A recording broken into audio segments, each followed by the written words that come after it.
All right, so we're back for another deep dive, and today we're going to be looking at the Edward Kang case, which is, a really kind of chilling look at how online conflicts can sometimes have really serious real-world consequences.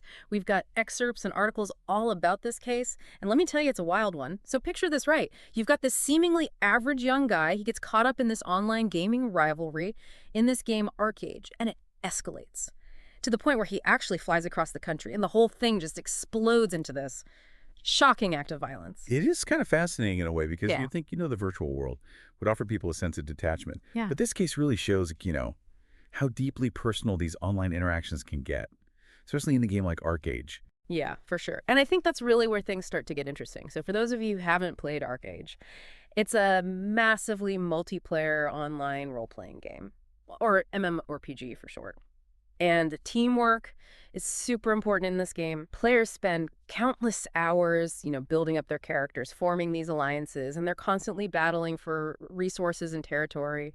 It's a really complex world with all these social dynamics where rivalries are pretty much just like baked into the whole gameplay experience. Exactly. And that kind of environment, Yeah. that competitive environment can sometimes lead to Yeah. a certain level of animosity between players. Yeah. A lot of trash talk.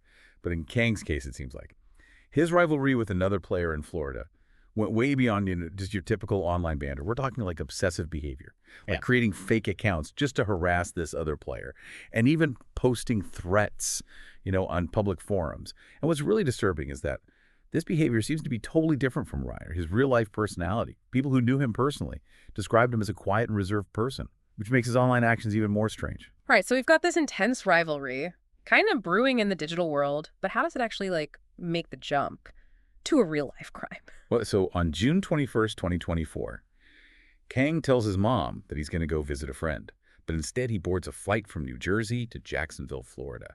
And this wasn't, a spur-of-the-moment thing. He had a plan, a really detailed one. He even bought a hammer and a flashlight. After he arrived in Florida... Wait, he bought a hammer? That definitely sounds premeditated. It does, yeah. He checks into a hotel and then goes straight to a hardware store. Like he knew exactly what he was going to do.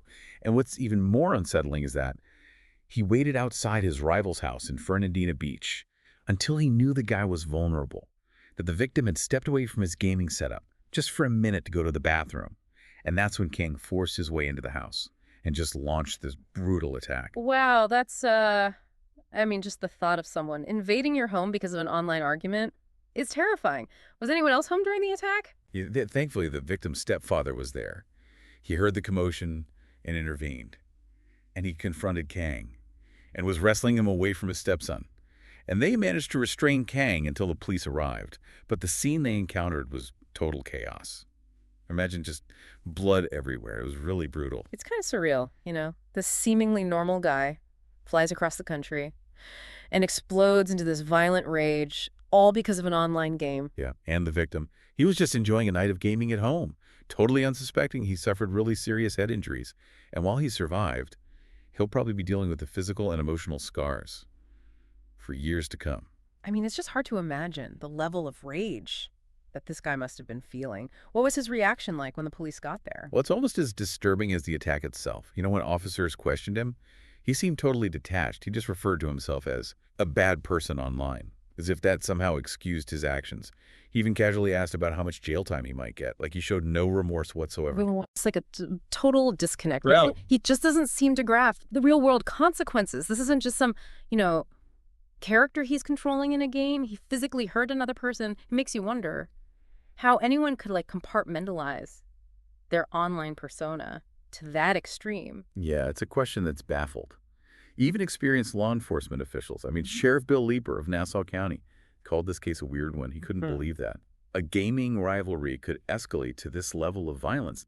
The premeditation, the planning, it all points to a really disturbing level of intent. Yeah, it really raises some questions about online interactions in general. What is it about the digital world that can create such intense emotions and animosity? We've all experienced frustration online at some point, but what is it that pushes someone to cross that line from virtual conflict to real-world violence? Well, one factor could be the anonymity that online gaming offers.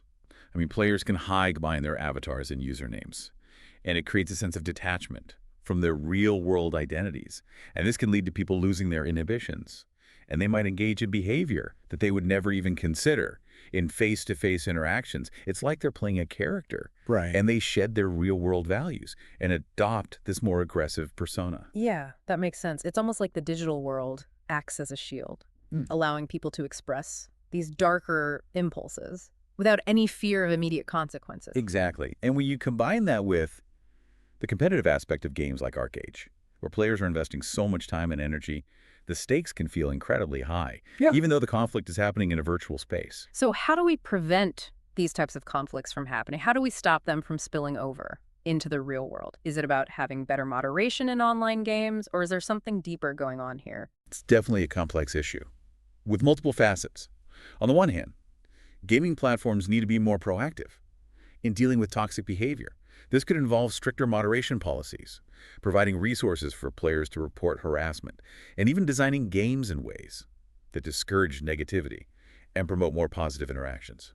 That makes sense, but I mean, some players would probably just find ways to get around those rules. Are there other solutions that might be more effective? Yeah, I think it's also crucial to foster a culture of digital citizenship, both online and offline. We need to educate people, especially young people, about responsible online behavior and empathy and conflict resolution. So it's about reminding people that there's a real person on the other side of the screen. Exactly. And this education needs to happen everywhere, in schools, within families, and even through public awareness campaigns. We need to create a societal shift where online harassment and aggression are no longer seen as acceptable. That's a really good point. It can't just be the responsibility of the gaming companies. It has to be a collective effort.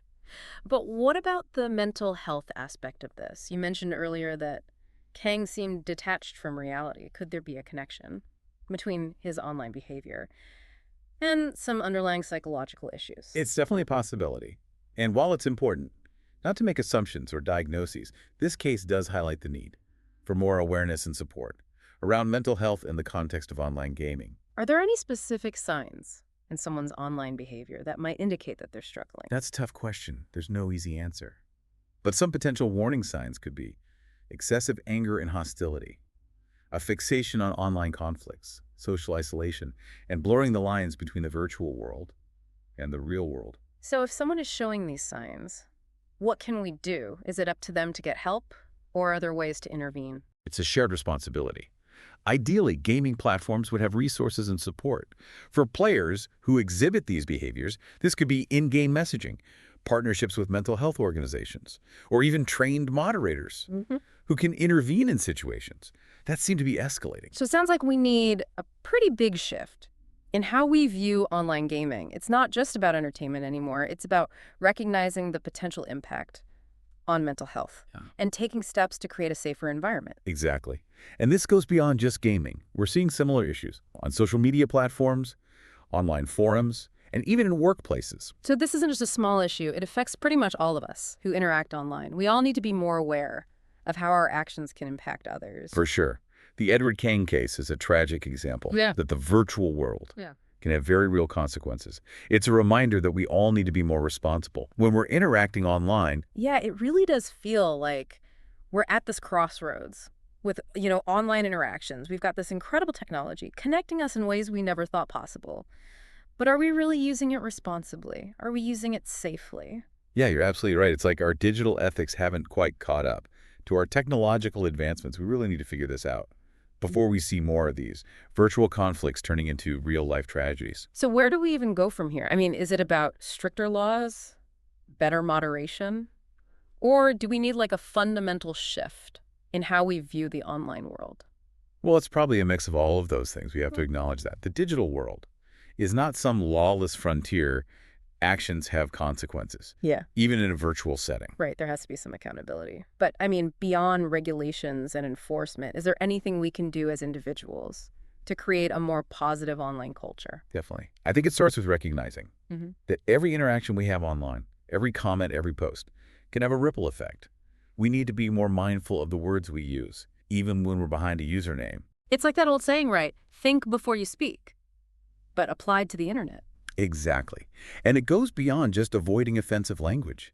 It's about promoting positive interactions, supporting those who are being targeted, and speaking out against injustice even in the online world. So we need to develop this sense of digital citizenship where we're all holding each other accountable. Absolutely. Yeah. And we need to remember that. This isn't just about protecting ourselves. It's about creating a world where everyone feels safe to participate online without fear of harassment or violence. Well, this deep dive has been a lot to take in.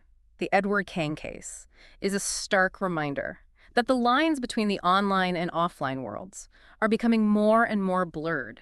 It's a reminder that we all need to step up and take responsibility for the kind of digital world we're creating. You know, it's fascinating. There's no easy solution to this problem. It requires us to change how we think, to have some tough conversations, and to really commit to fostering empathy and understanding in all of our online interactions. We've covered a lot of ground today, from the specifics of this case to the bigger implications for online culture and our role in shaping the future of the digital world. It's definitely a lot to think about, and we encourage you to keep exploring these ideas. You know, we've given you a lot to consider. But here's one last thought.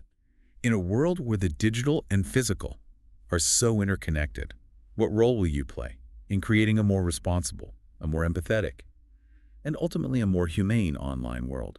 Thanks for joining us for this deep dive. If you enjoyed this video and want to dive deeper into more cases like this one, make sure to subscribe to our channel. Don't forget to like the video if you found the story compelling, and share it with your friends and family who might be interested in true crime and mysteries. By subscribing, you'll stay up to date with all our latest content and join a growing community of curious minds exploring the most fascinating cases. Click the notification bell so you never miss an upload. Your support means everything.